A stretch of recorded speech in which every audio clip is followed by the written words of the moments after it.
இதுவரைக்கு இருந்த தேர்தலில் இவ்வளவு நெருக்கடிகளை நாம் சந்திக்கவில்லை. இப்போது சந்திக்கிறோம் என்றால் நாம் வளர்கிறோம். எதிரிகள் நம்மை பார்த்து அச்சுறுகிறார்கள், நடுங்குகிறார்கள். இங்க வேண்டியவன் வேண்டாதவன் எவனும் எனக்கு கிடையாது. என்னோட ஒட்டி பிறந்தவனானாலும் என் லட்சியத்திற்கு எதிராக வந்தால் வெட்டி வீசுவனை ஒழிய அந்த தொங்கு சபையை தூக்கி திரு ஆள் கிடையாது. இப்ப பாருங்க, திமுக அறிவிச்சிருச்சு, அதுல ஒரு கிறிஸ்தவர் இஸ்லாமியர் கூட இடம் இல்லைன்னா இப்ப ஒரு தர்க்கம் நடக்குது, சண்டை நடக்குது. அதுல ஒரு நாடார் கூட இடம் இல்லைன்னு சண்டை நடக்குது. ஆனால் இவன் கனிமொழியை நாடார் நாடார்னு சொல்லிட்டே இருக்கான். அதையும் ஒரு கூட்டம் நம்பிக்கிட்டே இருக்கு. இப்படி ஒரு கூமட்ட கூட்டத்தில் நாம ஏன் பிறந்தோம்னு நமக்கும் தெரிய மாட்டேங்குது. கனிமொழி நாடார்னா அழகிரியும் ஸ்டாலின் நாடார் தானப்பா. அப்ப நாடார் தானே நாட்டாளுறாரு. அரசு கட்சி ஆட்சி சாராயத்து நடக்குது. கட்சி போதை பொருள் வித்தவன்ட்டையும் லாட்ரி வித்தவன்ட்டையும் காசு வாங்கி நடக்குது. காவல்துறை அதிகாரி நம்ம போய் தேர்தலில் போட்டிட்டு மக்களுக்கு போட்டியிட முடியாது. ஆனால் ஒரு சட்டமன்ற உறுப்பினர் இந்த பதவியில் இருந்து கொண்டே பாராளுமன்றத்துக்கு இடம் வாங்கி போட்டிட்டார். அந்த கட்சியும் கொடுக்குது, போட்டியிடுவார். அதில் தோற்றுவிட்டால் இந்த பதவியில் தொடர்கிறார், அதில் வென்று விட்டால் இந்த பதவியில் விலகுகிறார். இது எவ்வளவு கேவலமான அமைப்புன்னு பாருங்க. கடைசியாக அவங்களுக்கு செருப்பை வச்சுதான் கெஜ்ரிவால் விளக்கமாறு நம்ம செருப்பு என்ன பண்ணு ஒரு இதா இருக்கு பாருங்க. செருப்பு கொடுத்தாலும் செருப்பு, இதில் கட்டாயமாக வாக்கு செலுத்த வேண்டியது நம்ம ஒருவருடைய பொறுப்பு அப்படின்னு தமிழ்நாட்டில் 3வது பெரிய கட்சி நம்ம தான். 7 விழுக்காடு, பல கோடி, பல 100 கோடிகள், 500 கோடி, 1000 கோடின்னு பேரம்பேசி வாங்கிட்டு 10 சீட்டு 15 சீட்டு வாங்கி போக முடியாதா? போகலாம். அதுக்கப்புறம் நாளை பிறக்கிற தலைமுறை நம் புதைகுழி தேடி வந்து காரி துப்பு. 19 விழுக்காடு மற்றவைக்கு போடுறாங்க. மற்றவை யார் இருக்கா? மற்றவை எந்த கட்சி? அதை சொல்ல முடியாது, நாக்கு சுளிக்கிறோம். அப்ப என்ன தெரியுது? நாம் தமிழர் கட்சிக்கு 19 விழுக்காடு ஓட்டு போடுவதா மக்கள் சொல்றாங்க அப்படின்னு சொல்றதுக்கு ஒரு நடுக்கம், ஒரு பயம், ஒரு தயக்கம் இருக்குல்ல. அது கடைசி வரை உனக்கு உன் பேரை உச்சரிக்க பயப்படணும்டா. அவன் எதிரின்றான்ல, உன் பேரை கேட்டால் அவன் ஈரக்கூட நடுங்கணும்டாங்கிறான். நடுங்கு இல்ல, நடுங்குறீங்க. நீ என்னைய ஓட்டுமே செய்ய முடியல. நீ எனக்கு இடி ரெய்டும் போட முடியல, ஐடி ரெய்டும் போட முடியல, என்ஐ ரெய்டு போட்ட. என்ன பண்ணிட்ட? என்ன பண்ணிட்ட?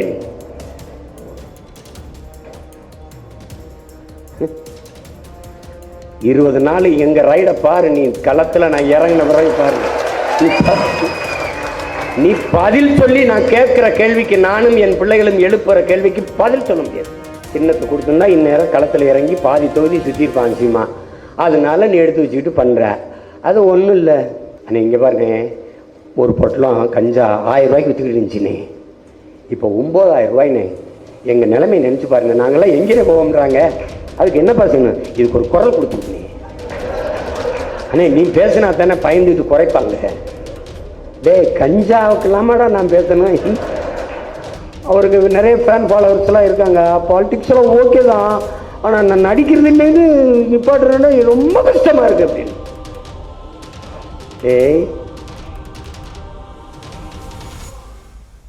என்னுடைய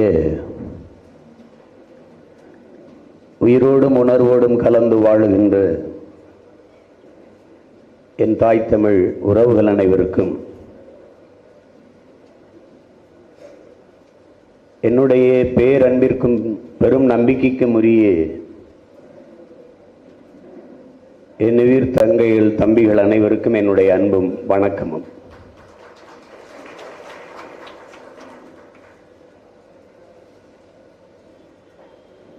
வரலாறுதான் ஒவ்வொரு தேசியத்திற்கும் வழிகாட்டியாக அமைந்திருக்கிறது. அதுவேதான் வழிநடத்தி சென்று இருக்கிறது.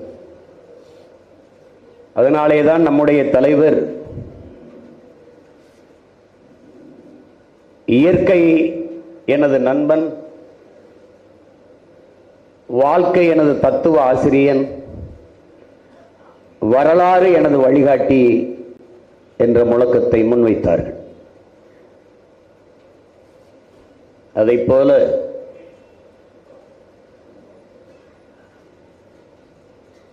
நம்மிடம் முன்னவர்கள் நமக்கு வடித்து தந்த வரலாற்று பேராவணங்கள், இலக்கிய சான்றுகள், அவர்கள் பதித்து வைத்த வழித்தடங்களெல்லாம் நம்மை வழிகாட்டி கொண்டிருந்தாலும் நம்மோடு வாழ்ந்து கொண்டிருக்கிற வரலாற்று பெரும் ஆய்வறிஞர் 100க்கும் மேற்பட்ட நூல்களை தமிழ் இளம் தலைமுறையினருக்கு வடித்து வார்த்து வழித்தடங்களாக தந்திருக்கிற நம்முடைய ஐயா மாசோ விக்டர் அவர்கள்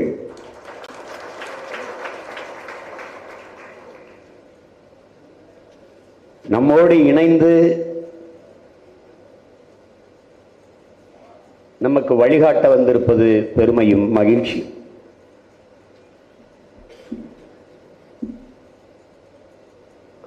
நாம்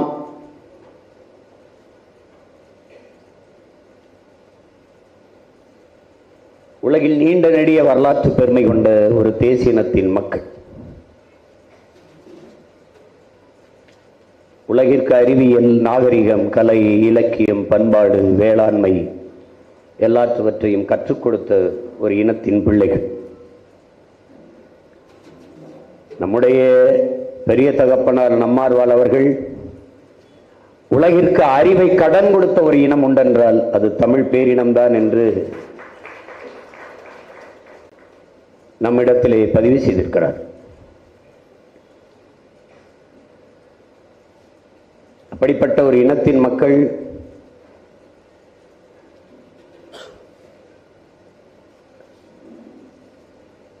இன்றைக்கு சிதைந்து அழிகிற ஒரு இழி நிலையில் நின்று கொண்டிருக்கிறது.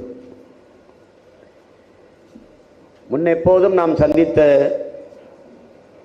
தேர்தலை விட இந்த தேர்தலில் கடும் நெருக்கடிக்கும் அழுத்தத்திற்கும் நாம் ஆளாகி நிற்பதை நீங்கள் அறிவீர்கள்.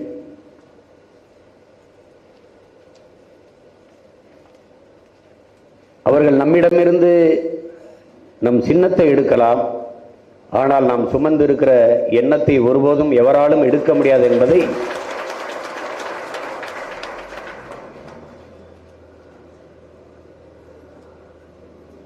என் தம்பி தங்கைகளும் புரிந்து கொள்ள வேண்டும். அதே போல நம்முடைய மக்களுக்கும் தெரியும். இந்த நாட்டில் ஒரு நல்ல அரசியல் உருவாக வேண்டும், தூய ஆட்சி மலர வேண்டும் என்பது எல்லாருடைய கனவுமாக இருக்கிறது. சகித்துக் கொள்ள முடியாத ஊழல், லஞ்சம், தீர்க்க முடியாத வறுமை, ஏழ்மை, பசி, பட்டினி, துன்ப துயரங்கள், அடக்குமுறை, ஒடுக்குமுறை, சாதிய இழிவு, தீண்டாமை, பாலியல் வன்கொடுமை, மதுமத போதை, பெண்ணி அடிமைத்தனம், வளச்சுரண்டல், கொள்ளை, எண்ணற்ற கொடுமைகள், இவற்றையெல்லாம் சரி செய்யலாம் என்று பாதிக்கப்பட்ட, பாதிப்புக்கு ஆளான அந்த கூட்டத்தில் இருந்து வருகிற நம்மை போன்ற பிள்ளைகள் எவ்வளவு நெருக்கடிக்கு ஆளாக வேண்டியிருக்கிறது என்பதை நீங்கள் அறிந்து கொள்ள வேண்டும்.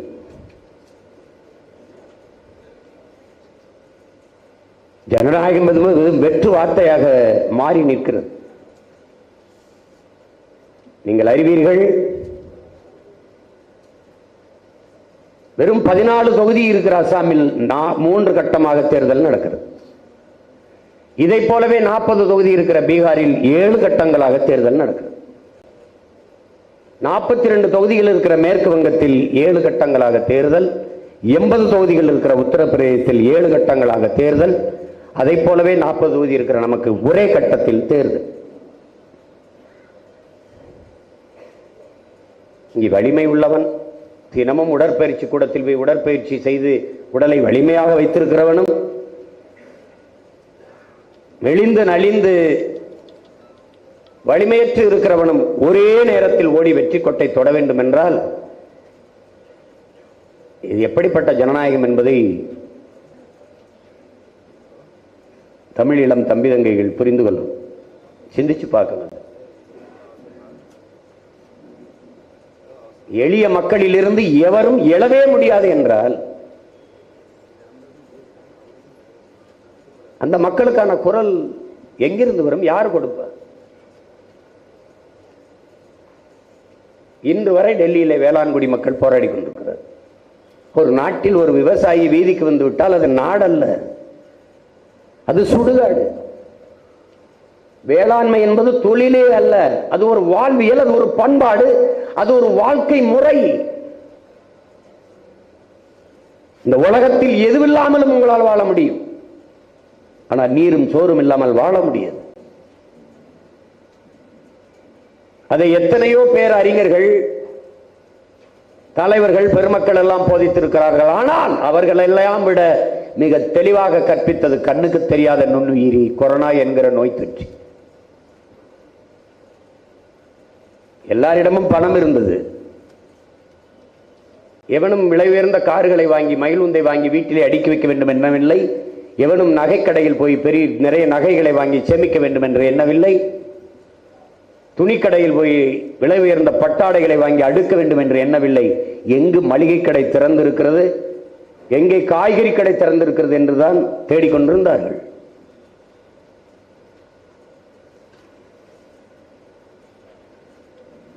எங்கே போனது? தேவாலயங்களும் பள்ளிவாசல்களும் கோயில்களும் மூடி கிடந்தன. எல்லாம் பயனற்று போய்விட்டது பெருமக்களே. ஒன்னுத்துக்கு ஒன்றும் பண்ண முடியல.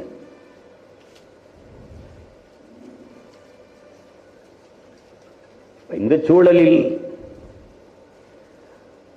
நாங்கள் விளைவிக்கிற பொருளுக்கு ஒரு நியாயமான அகவிலை, ஒரு நியாயமான விலையை தீர்மானியுங்கள், நியாயமான விலையை கூறுங்கள். இதுதான் 2014 அதுக்கு முன்பு போராடியது. அந்த போராட்டம் வச்ச கோரிக்கை 2014 நாங்கள் ஆட்சிக்கு வந்தால் அதை நிறைவேற்றுவோம் என்று சொன்னார்கள். 10 ஆண்டுகள் ஆகிவிட்டு இன்றும் அதே கோரிக்கை வைத்து வீதியில் நிற்கிறார்கள், சுட்டுக் கொள்கிறார்கள்.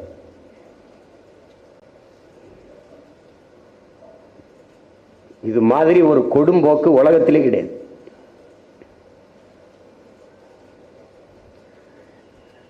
இவர்களெல்லாம் நினைத்துக் கொண்டிருக்கிறார்கள் விவசாய சின்னத்திற்காகத்தான் எனக்கு ஓட்டு போட்டார்கள் என்று. எல்லோரும் சேர்ந்து என்னை மிகப்பெரிய தலைவராக்க பாடுபட்டுக் கொண்டிருக்கிறார்கள் என் உடன் பிறந்தார்களே. இந்த தேர்தலில் என் மக்கள், என் சொந்தங்களின் உடன் பிறந்தவர்கள் நிரூபிப்பார்கள், நீ கொடுத்த சின்னத்திற்கல்ல, சீமானின் எண்ணத்திற்கு, அவன் முன்னெடுக்கிற அரசியல் கோட்பாடுகளுக்கும், அவன் கத்தி கத்தி கற்பித்த தத்துவத்திற்கும் தான் வாக்கு என்பதை நிரூபிப்பார்கள். இந்த ஒரு பயணம் தான், இந்த ஒரு கட்டம் தான் ஆள் பள்ளத்தில் நாம் நிற்கிறோம். தாண்டிவிட்டால் சமதளத்தில் நம் பயணம் சரியாயிடும்.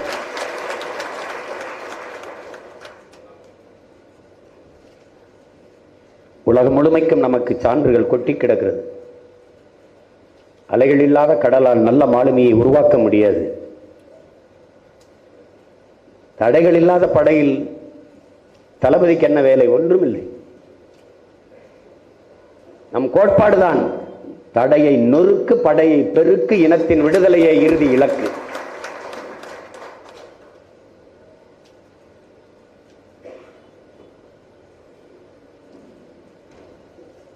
நாற்பது வேட்பாளர்கள். நீங்கள் வேட்பாளர்கள் என்ற எண்ணத்தை கைவிட வேண்டும். மற்ற அரசியல் கட்சிகள் போல தேர்தலில் போட்டியிடவில்லை. இது தேர்தல் மற்ற கட்சிகளுக்கு, நமக்கு இது புரட்சிகர அரசியல் போர்க்களம். நீங்கள் ஒவ்வொருவரும் வீர மிகுந்த புரட்சிகர அரசியலை, உண்மையும் நேர்மையுமான தூய அரசியலை கட்டமைக்க களத்தில் நிற்கிற தளபதிகள் என்பதை கவனத்தில் வைத்துக் கொள்ளணும். புரட்சி என்பது என்ன? வெளிப்படையாகவே அநீதிகளால் கட்டமைக்கப்பட்ட சமூகத்தை தகர்த்து முற்றுமுழுதாக ஒரு புதிய சமூகம் படைப்பதே புரட்சிங்கிறான் பகத்சிங். அப்படி உங்களுக்கு தெரிகிறது, இது வெளிப்படையாகவே அநீதிகளால் கட்டமைக்கப்பட்ட சமூகம்.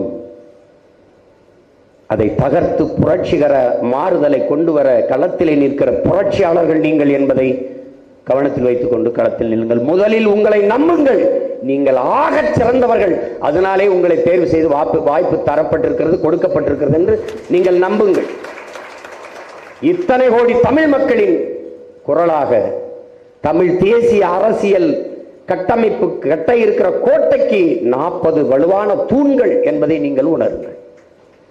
நம் முன்னவர்கள் விதைத்து வைத்த தமிழ் தேசிய அரசியல் கோட்பாட்டை மக்களிடையே கொண்டு செல்ல இருக்கிற எடுத்து செல்ல இருக்கிற தூதுவர்கள் என்கிற எண்ணம் உங்கள் ஒவ்வொருவருக்குள்ளும் இருக்க வேண்டும். இவர்களைப் போல வேட்பாளர்கள் அல்ல நீங்கள். அதை கவனத்தில் வைத்து களத்திலே நில்லுங்கள். நீங்கள் நில்லுங்கள். திரும்பி பாருங்கள், ஒரு நிழல் விழும். அது உங்கள் நிழல் அல்ல, நான் தான் அது என்பதை நம்புங்கள். நீங்கள் உயர்ந்த நோக்கத்தை கொண்டிருக்கிறீர்கள். பன்னெடுங்காலமாக வீழ்த்தப்பட்டு அடிமைப்படுத்தப்பட்ட ஆழ்தளத்திலே அழித்து வைக்கப்பட்டிருக்கிற தமிழ் தேசிய இனத்தின் மீட்சி, எழுச்சி, அதன் உரிமை, அதன் எதிர்கால பாதுகாப்பு, நல்வாழ்வு என்ற புனித கனவை சுமந்து நிற்கிறீர்கள். அதை நிறைவேற்ற உங்களிடத்தில் எதுவுமே இல்லை, உங்கள் உழைப்பு ஒன்றை தவிர. நாம் நிராகரிக்கப்பட்டவர்கள், வரலாற்றிலே புறக்கணிக்கப்பட்ட இனத்தின் மக்கள். அண்ணல் அம்பேத்கர் வரலாற்றில் நிராகரிக்கப்பட்ட இனத்தின் மக்கள் ஒரு நாள் தங்களுக்கான வரலாற்றை தாங்களே எழுதுவார்கள் என்கிறார். அப்படி எழுத வந்த வரலாற்று நாயகர்கள் என்ற எண்ணம் உங்கள் ஒவ்வொருவருக்கும் இருக்க வேண்டும். நீங்கள் எடுத்து வைக்கிற கருத்தியல் புரட்சிதான் தமிழ் தேசிய அரசியலின் கட்டமைப்பை இங்கே உருவாக்க இருக்கிறது. இதுவரைக்கும் இருந்த தேர்தலில் இவ்வளவு நெருக்கடிகளை நாம் சந்திக்கவில்லை, இப்போது சந்திக்கிறோம் என்றால் நாம் வளர்கிறோம். எதிரிகள் நம்மை பார்த்து அச்சுறுகிறார்கள், நடுங்குகிறார்கள். கூட்டணிக்கு வந்தால் எல்லாம் இருக்கிறது என்கிறார்.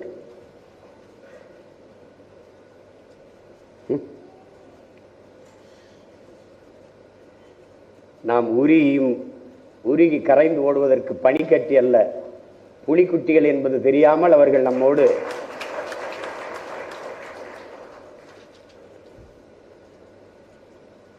நாலு 3 சீட்டை பெற்று மேசையை தட்டுவதை விட இந்த நாட்டையும் அதிகாரத்தையும் கைப்பற்ற வேண்டும். அதிகாரம் வலிமையானது என்று சொல்லவில்லை அண்ணல் அம்பேத்கர், மிக வலிமையானது என்ற வார்த்தையை பதிவு செய்கிறார். அதிகாரம் வலிமையானது, அதை அடைந்து விட்டால் அனைத்தும் எளிமையானது. அதிகாரம் வலிமையானது, அந்த அதிகாரம் என் மக்களுக்கானது என்ற கோட்பாட்டை முன்வைத்து நாம் களத்திலே நிற்கிறோம். இவர்கள் தமிழ்நாட்டிலேயே ஒரு கட்சி, அதுவும் மிகப்பெரிய கட்சி இருக்கின்றால் அது நாம் தமிழர் கட்சி மட்டும்தான்.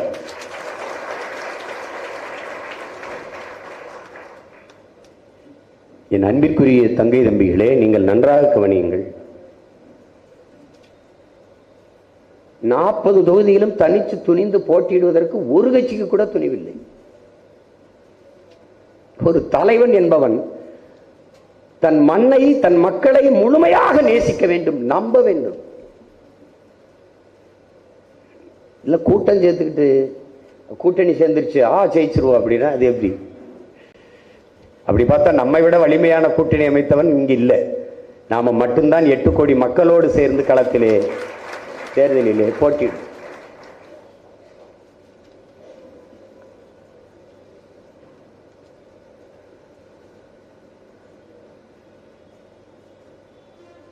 என் தலைவன் எனக்கு சொன்னதை உங்களுக்கு சொல்கிறேன், என் அண்ணன் சொன்னதை உங்கள் அண்ணன் உங்களுக்கு சொல்கிறேன். தமிழ் தேசிய அரசியல் செய்யணும். தமிழ் தேச விடுதலைக்காக, தமிழ் தேசிய மக்களின் உயர்வுக்கு மேம்பாட்டிற்கு அரசியல் செய்யணும். ஆனால் ஐரோப்பியன் மாதிரி செய்யணும்னு.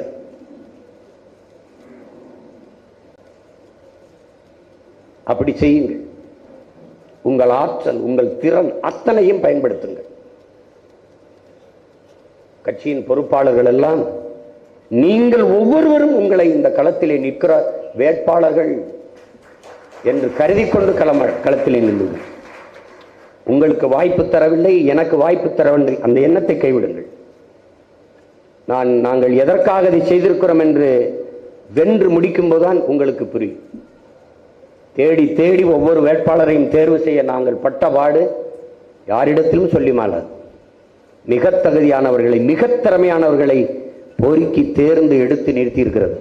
காரணம், நாம் பொறுக்கு விதை மரபினர்கள். நிலத்திலே செடியிலே காய்க்கிற எல்லா கத்தரிக்காயையும் விதைக்கி விட்டதில்லை ஒரு வேளாண் குடிமகன். பந்தலிலே தொங்குகிற எல்லா புடலங்காயையும் பீக்கங்காயையும் விதைக்கி விட்டதில்லை. அதிலே எது சிறந்த காய், எது பெரிய காய், அதிலே ஒரு கல்லை கட்டி அது விதைக்கி என்று விடுவான். கத்தரிக்காயில் எது பெருத்து, எது அழகா நல்லா காய்ச்சிருக்கு, அதில் அந்த விதையை விடுவான். இது மரபு. கிடாய் சண்டை விட்டதெல்லாம் எதற்கு? பொழுதுபோக்கிற்கு என்று கருதினீர்களா என் உடன் பிறந்தார்களே? ஒரு கிடாயையும் மோத விடுவான். தோற்ற கிடாய் அடுத்த நொடி கரியாகும். வென்ற கிடாயை இனப்பெருக்கத்துக்கு வச்சிருப்பான். சேவல் சண்டை எதற்கு? தோற்று சேவல் கரியாகும் உடனே வென்ற சேவல் வீரத்தை இன்னொரு தலைமுறைக்கு கடத்தும். ஆட்டிலும் கோழியிலுமே வீரத்தை கடத்திய பரம்பரையில் வந்தவன் நீ என்பதை கவனத்தில் வைத்து வேலை செய்ய. காளியம்மாள் கட்சியில் இருந்தாங்களா? நான் சேர்த்தேன். அவங்க ஏதோ ஒரு அமைப்பு வச்சிருந்தாங்க.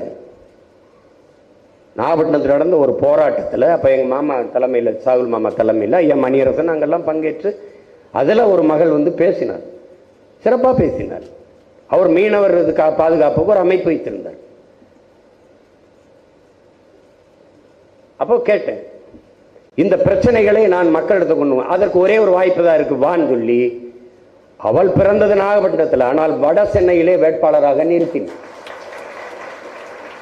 இன்னைக்கு நாம் தமிழர் கட்சியிலே காளியம்மாள் ஒரு தளபதி, ஒரு கேடர். அப்படிதான் இதுல இருக்கிற 40 பேரும் ஒரு கேடர், வலிமை மிக்க தளபதிகள், லீடர்ஸ். தர்க்க அறிவு, அதை வச்சுதான் ஒருத்தன் அறிவனைக்கு அறிவை கணக்கிடன்றான் சாக்ரட்டிஸ். சாக்ரட்டிஸ் என்ன சொல்றான்?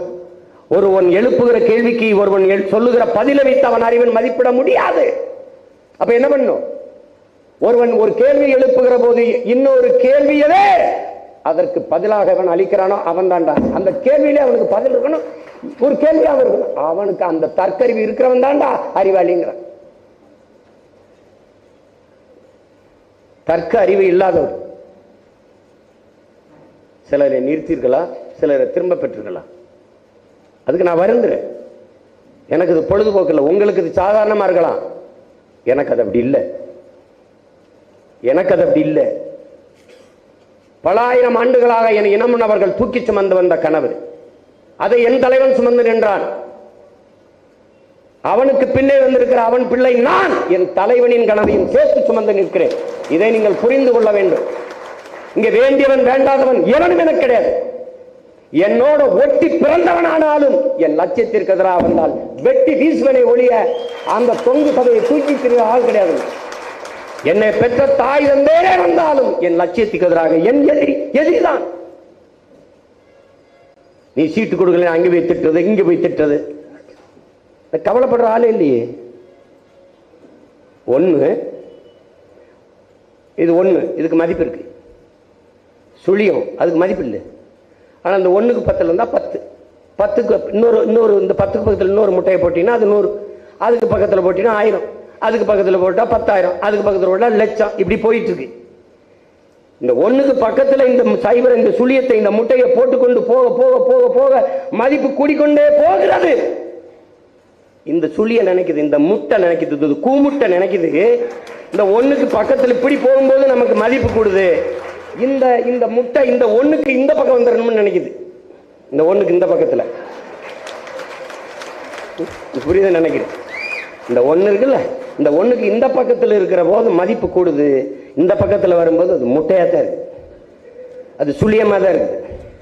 இப்படித்தான் நிறைய முட்டைகள் இங்க.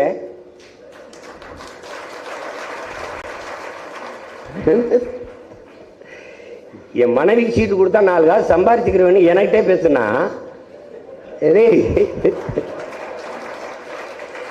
எனக்கு கொடுமை. எங்க அண்ணன் சொல்லுவார்ல பிரபண்ண, என்ன கொடுமை சரவணா இது அப்படி, அது மாதிரி இருக்கு. அதெல்லாம் பார்க்க முடியாது.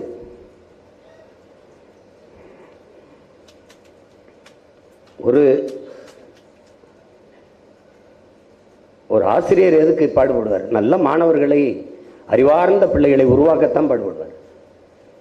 எனக்கு என்ன இவங்கெல்லாம் வந்து கோடிக்கணக்கான கட்சிக்கு நிதி 1 கோடி கொடுக்குறேன், எனக்கு இடம் கொடுங்க, கட்சிக்கு நான் 10 கோடி செலவு பண்ணுறேன், தேர்தலுக்கு இடம் கொடுங்க, அப்படி கேட்டவங்களா? இல்லை, நான் தேடுனேன்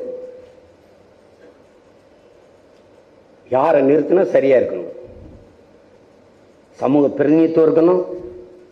இப்ப பாருங்க, திமுக அறிவிச்சிருச்சு, அதுல ஒரு கிறிஸ்தவர் இஸ்லாமியர் கூட இடம் இல்லைன்னா இப்ப ஒரு தர்க்கம் நடக்குது, சண்டை நடக்குது. அதுல ஒரு நாடார் கூட இடம் இல்லைன்னு சண்டை நடக்குது. ஆனால் இவன் கனிமொழியை நாடார் நாடார்னு சொல்லிட்டே இருக்கான். அதையும் ஒரு கூட்டம் நம்பிக்கிட்டே இருக்கு. இப்படி ஒரு கூமட்ட கூட்டத்தில் நாம ஏன் பிறந்தோம்னு நமக்கும் தெரிய மாட்டேங்குது. கனிமொழி நாடார்னா அழகிரியும் ஸ்டாலின் நாடார் தானப்பா. அப்ப நாடார் தானே நாட்டாளுறாரு. இல்ல, கனிமொழி நாடாரு, இவங்க 2 பேரும் வேற. ஒரு அப்பாவுக்கு 2 சாதியா? 2 சாதியா? எங்க பாட்ட இருக்கான்ல, அரசனுக்கு அரசன் அருண்மொழி சோழன். அது புரியாது உங்களுக்கு. இந்த ராஜராஜன்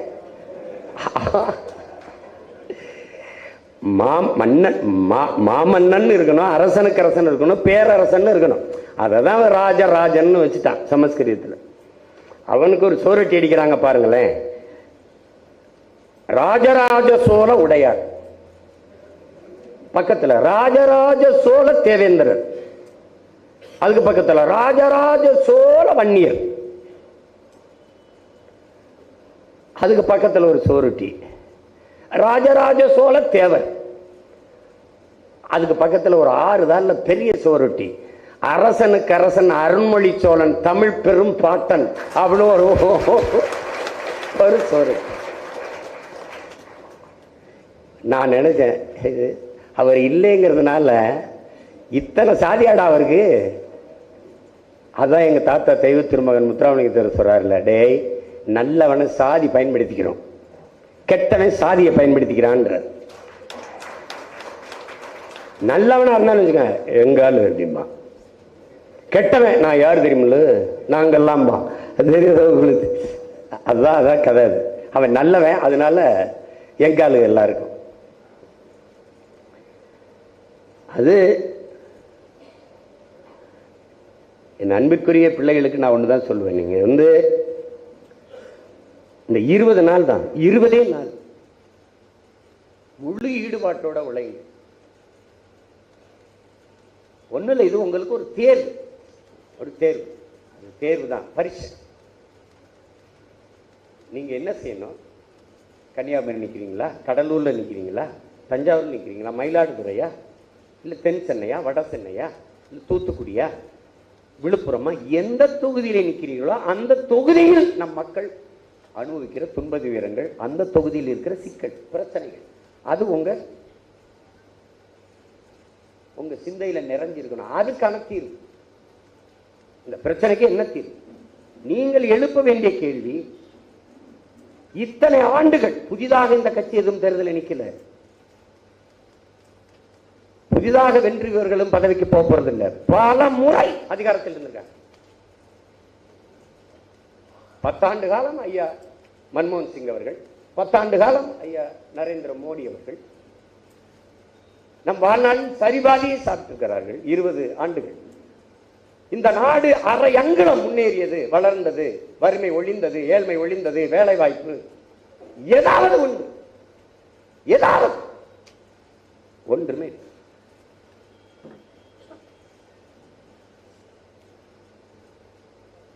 அப்போ இந்த கேள்வியை எழுப்புங்க. இவ்வளவு துயரங்களை, இவ்வளவு வறுமையை, இவ்வளவு ஏழ்மையை, இவ்வளவு கஷ்டத்தை நமக்கு தந்தவர்கள் யார்? இந்த தூத்துக்குடிய அணுகு, அங்க ஸ்டெர்லைட். இந்த கட்சிகள் ஆட்சிகளுக்கு தெரியாம ஒருத்தவங்க அந்த அணுகுலை வச்சு போயிட்டானா? இல்ல. கேரளாவுக்கு வர இருந்த அணுகுலை அங்கே எதிர்த்து போராடினார்கள் காங்கிரசும் கம்யூனிஸ்டும். நான் வெளிச்சத்தில் வாழ்வதை விடவும் உயிரோடு வாழ்வது முக்கியமானது என்று அணுகுலையை எடுத்துட்டு போட்டாங்க. ஆனால் கொஞ்ச தூரம் தள்ளி அவன் இடிந்த கரையினை கொண்டு வந்து வைக்கிறான்.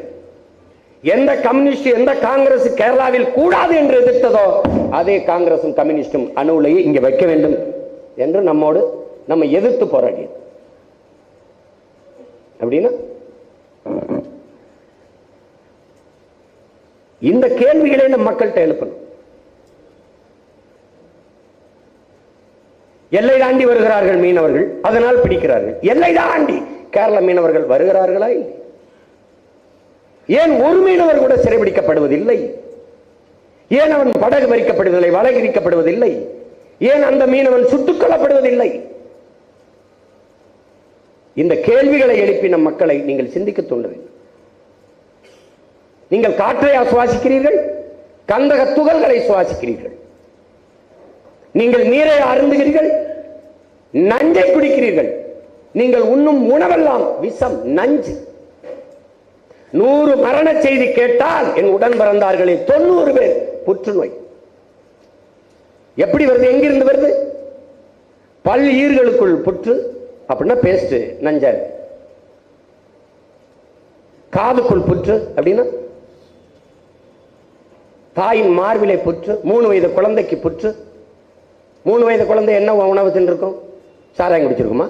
சிகரெட்டு, பான்பராக்கு, பீடம் என்ன போட்டிருக்கும்? தாய்ப்பாலை தவிர எதையும் உண்ணாத குழந்தைக்கு புற்றப்படி வந்தது. தாய்ப்பால் நஞ்சாச்சு. தாய்ப்பால் ஏன் நஞ்சானது? அவள் உண்ட உணவு நஞ்சாயிடுச்சு. இதை கற்பியுங்கள். நீங்கள் சொல்லுங்கள். போய் வணங்குகிற சாமிக்கு அரசியல் செய்ய நிறைய கட்சிகள். நீங்கள் வாழ்கிற பூமியை காப்பாற்ற ஒரே ஒரு கட்சி தான் இந்த பெருநிலத்தில் உண்டு. அது நாம் தமிழர் கட்சி மட்டும்தான். நாங்கள் சாதி பார்ப்பவர்கள் அல்ல, அதை கடந்து எதையாவது சாதிக்க துடிப்பவர்கள். நாங்கள் மதம் காக்க வந்தவர்கள் அல்ல, அதை கடந்து மானுடம் காக்க வந்த பிள்ளைகள். ஏன்? நாங்கள் உயிர்மை நேயர்கள். கொக்கு செத்தால், குருவி செத்தால், மைனா செத்தால், சிட்டு செத்தால், யானை பூனை செத்தால் எனக்கென்ன என்ற எண்ணம் எங்களுக்கு இல்லை. இவையெல்லாம் செத்தால் நாங்கள் செத்து விடுவோம் என்ற புரிதல் எங்களுக்கு உண்டு. அதை கற்பியுங்கள்.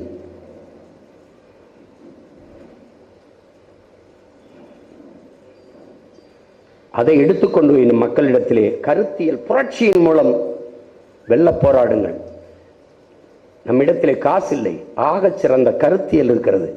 நம்மிடத்தில் கோடிகள் இல்லை, ஆனால் மிக உயர்ந்த கொள்கைகள் இருக்கிறது. அதை எடுத்து வைத்து களத்திலே நில்லுங்கள். இருக்கும் சின்ன சின்ன கசப்பான அனுபவங்கள் இருக்கும், அதை கடந்துருங்க. ஒரு கிளி ஒரு மரத்தில் ஒரு கிளையில போய் உட்கார்ந்து சாப்பிடுது. நிறைய கனிகள், எல்லாமே தித்திப்பா இருக்கு. எல்லா கனிகளையும் சாப்பிடுது. அந்த கிளையை விட்டு அது நகரவே இல்லை. ஆனால் ஒரே ஒரு கனி கசப்பர் சாயின்னு துப்பிட்டு அடுத்த கிளைக்கு தாவிடுது. அந்த கிளையில் எல்லா கனிகளும் தித்திப்பா இருக்கு, சாப்பிடுது. அதுல ஒரே ஒரு கனி கசந்துருது, ஒரு பழம் கசந்துருது, துப்பிடுது. அடுத்த கிளைக்கு தாவுது. அங்கே நிறைய இனிப்பான கனிகள் எல்லாத்தையும் சாப்பிடுது. ஒரு கனி கசப்பு கசக்குது, துப்பிடுது. அப்படியே கிளை விட்டு தாவி தாவி உச்சி கிளைக்கு போயிருது. அங்க போயிட்டு திரும்பி பார்க்குது. அதன் மேலே ஒரு பொன்னொளி வீசுது. கிளி தன்னை பார்க்குது. தங்க நிறமாக கிளி மாறிடுது. தங்க நிறமாக கிளி மாறிடுது. ஐயா இறையன்பு எழுதுகிறார், என் அன்பு உடன் பிறந்தார்களே, இந்த இடத்துல பத்தை தீட்டும் போது வைரத்திற்கும் வலிக்கும், அதை போல மனம் கசப்பையும் சுவைக்க கற்றுக்கொண்டால் தங்கம் போல ஜொலிக்கும் என்கிறார். நீங்க நமக்குள்ள ஏற்படுகிற சின்ன சின்ன பிரச்சனைகளே பிரச்சனையாக பார்த்தால் இனத்தின் பிரச்சனையை எப்படி தீர்ப்பீங்க? உங்கள் இனம் சுமந்து நிற்கிற பிரச்சனைகள் தான் உங்களுக்கு பிரச்சனை என்றால் நீங்கள் எதிர்கொள்கிற அந்த பிரச்சனை பிரச்சனையாவே படாது. இலக்கை பெரிதாக தீர்மானியுங்கள். நாம் ஏன் இவர்களோடு பெரிய பெரிய கட்சிகள் இருக்கட்டும், உலகில் வெல்ல முடியாத படை என்ற ஒன்றே இருந்ததில்லை என்கிறான் ஜோசப் ஸ்டாலின், ரஷ்ய அதிபர். நமக்காக தான் சொல்றான். அப்படின்னா ஒண்ணும் கிடையாதுரா, அப்படிலாம் ஒண்ணும் கிடையாதுன்றான். முகலாய பேரரசு, பிரிட்டிஷ் சாம்ராஜ்யம், விஜயநகர பேரரசு, சேல சோழ பேரரசு எல்லாம் சரிஞ்சிருக்கிறது. இந்த திராவிட கட்சி குச்சி எல்லாம் நொறுக்கி போட முடியாதா? இதெல்லாம் ஒரு கோட்பாடா, கொள்கையா? ஒன்றும் கிடையாது. அரசு கட்சி ஆட்சி சாராயத்து நடக்குது. கட்சி போத பொருள் வித்தவன்ட்டையும் லாட்டரி வித்தவன்ட்டையும் காசு வாங்கி நடக்குது. இதுல என்ன இருக்குது? ஊழல், லஞ்சம், நேர்மை எல்லாம் பேசிட்டு 6680 கோடி இங்க இடி மோடியும் சேர்ந்து ஒரே வசூலை போட்டிருக்காங்க. ஏகப்பட்ட வசூல், எல்லா முதலாளிகள்கிட்ட வசூல், எல்லா கூட்டிணைவு நிறுவனங்கள்கிட்ட கோடி கோடியா பணத்தை வாங்கி கொண்டு அப்புறம் இதுக்கு ஊழல் லஞ்சம் எல்லாம் நீங்க செய்ய போறீங்க? இது கையூட்டு இல்லையா? எங்கெங்க அவங்க அமலாக்கத்துறை சோதனை நடந்திருக்கோ அங்கெல்லாம் அந்த முதலாளிகிட்ட காசு வாங்கியிருக்காங்க. இதை விட கொடுமை, அந்த வழக்கை எடுக்க விடல நீதிபதி. அதான் அதை விட கொடுமை. அதுல அந்த தலைமை, அந்த வழக்கறிஞர் சங்கத்தினுடைய தலைவர், அவர் குடியரசுத் தலைவருக்கு ஒரு கடிதம் எழுதுறாரு பாருங்க. பாராளுமன்ற ஜனநாயகம் செத்துவிடும், இந்த வழக்கை, இந்த தீர்ப்பை நிறுத்தி வைக்க சொல்லுங்கள். பாராளுமன்ற ஜனநாயகம் செத்துவிடும், கார்பரேட்டுகளின் சுதந்திரம் பறிபோய்விடும் எழுதிக்க. யாருக்கு அரசு நடக்குது பத்தியில்ல? இங்கே கட்சி அரசியல், தேர்தல் அரசியல் தான் நடக்கிறது. மக்கள் அரசியல், மக்களுக்கான அரசியல் இல்லை. நாம் மட்டும்தான் மக்களுக்கான அரசியலை செய்ய வந்த பிள்ளைகள் என்பதை நீங்க புரிந்து கொள்ள.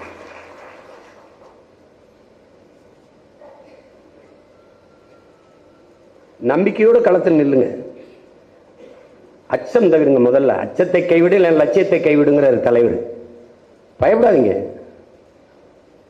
ஒன்னும் இல்லை, துணிஞ்சு நில்லுங்க.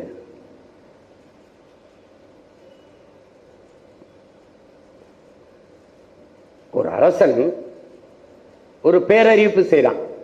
இந்த அரண்மனை கதவை திறந்து விடுகிறவனுக்கு நான் இளவரசர் பட்டம் கொடுத்துறேன்றான். இந்த அரண்மனை கதவை திறக்கிறவனுக்கு இளவரசர் பட்டம். எந்த இளைஞனும் வர மாட்டேங்கிறான்.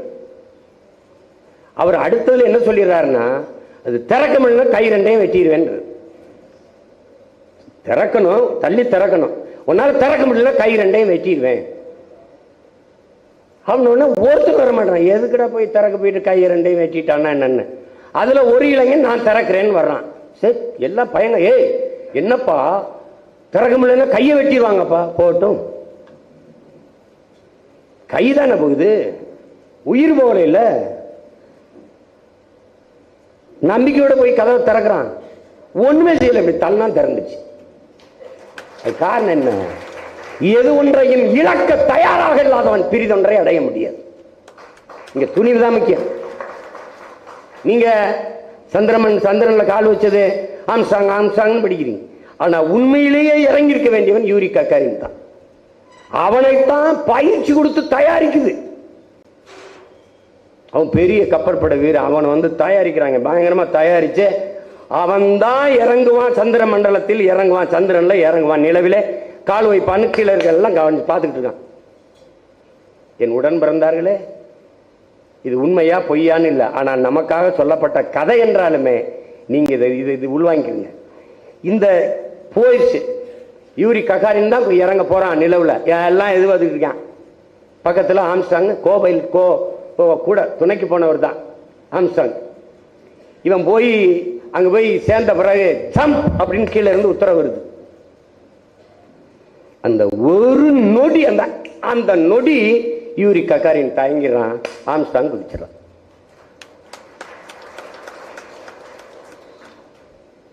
அந்த அவமானத்தில் யூரி ககாரின் தற்கொலை பண்ணி செத்துறான். அதுக்கு அங்க குதிச்சே செத்துருக்கலாம். எதுக்குன்னா அந்த ஒரு நொடி தயக்கம் எவ்வளவு பெரிய சாதனையை பின்னுக்கு தள்ளிட்டது பாருங்க. தயங்காதீங்க, பயப்படாதீங்க, பயப்படாதீங்க. எல்லாருமே பாடினதுதான் அச்சம் தவிர்ங்கிறதான். பாரதியே தான் சொல்றான், அச்சம் தவிர், விட்டு ஒளிங்க, பயப்படாதீங்க. நம்ம இனத்தவன் பாருங்க, 20 நாடுகளின் படை கொண்டுதான் நாங்கள் விடுதலை புலிகளை போரில் வீழ்த்தினோம்ங்கிறான். அப்ப அத்தனை நாடுகள் படை நடத்திய போதும் அஞ்சாம போர்ல நின்று போராடி சத்தம் வீர மரபுல வந்த நீ சும்மா இந்த கேர களத்தில் நிக்கிறதுக்கு பயப்படு. ஏதோ போருக்கு அப்படியே கசாப் கடைக்கு கூட்டிட்டு போற மாதிரியே பயப்படுறது. என்னது நீ பயந்து நின்றுவ. திருட்டு பைய, அந்த கொலார பைய, முன்னாடி சாராயம் காய்ச்சிறவனா தாளாளர் ஆயிடுவான், எல்லாம் அயோக்கிய பையனும் வந்துடுவான். கற்றவர்கள் நிரப்பாத இடத்தை மற்றவர்கள் இயக்குவார்கள். கற்றவர்கள் தான் வழிகாட்டணும். அந்த இடத்துல கயவர்கள் நிரப்பி விடுவார்கள். அதான் இது. அரசியலுங்கிறது ஒரு மக்களுக்கு சேவை செய்கிற ஒரு இதா இல்லது. அப்படி இல்லை இவங்களுக்கு. அரசியல் என்பது ஒரு பெரிய வியாபாரமாக இருக்குது. ஒரு தேர்தல் வரும்போது 500 கோடி 10 சீட்டு மந்திரி அப்படி பேரம் பேசி அப்படிதான் இருக்குது. இப்ப பாருங்க, யாருன்னே தெரியாதவங்க சின்னத்தை வாங்கி வச்சுக்கிறான். முன்னாடி வந்துட்டான சின்னத்தை வாங்கி, அது ஒரு வியாபாரமா இருக்கு. நம்ம கூட அடுத்த ஒரு 5-6 சின்னத்தை வாங்கி வச்சுக்கிட்டு சேலம் போல தெரியுது. அப்படித்தானே இருக்குது. இங்க அப்படிதான் இருக்கு.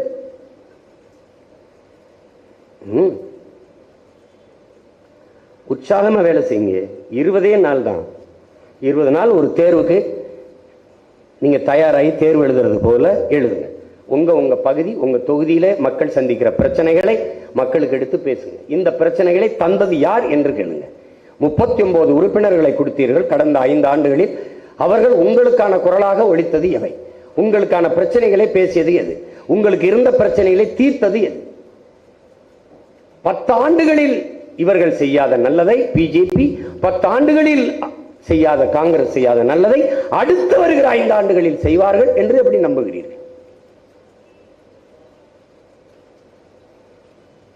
அதனால் எளிய பிள்ளைகள், நாங்கள் அடிப்படை அமைப்பு அரசியல் மாற்றம் என்ற புரட்சிகர முழக்கத்தை முன்வைத்து இது மாற்றத்திற்கான எளிய மக்களின் புரட்சி என்று வருகிறோம். அடிப்படை அமைப்பு அரசியல் மாற்றம் என்றால் என்ன? அது நம்முடைய வரைவு புத்தகம் தருது. போகும்போது வெளியிட்டுருவோம், வாங்கி படிங்க.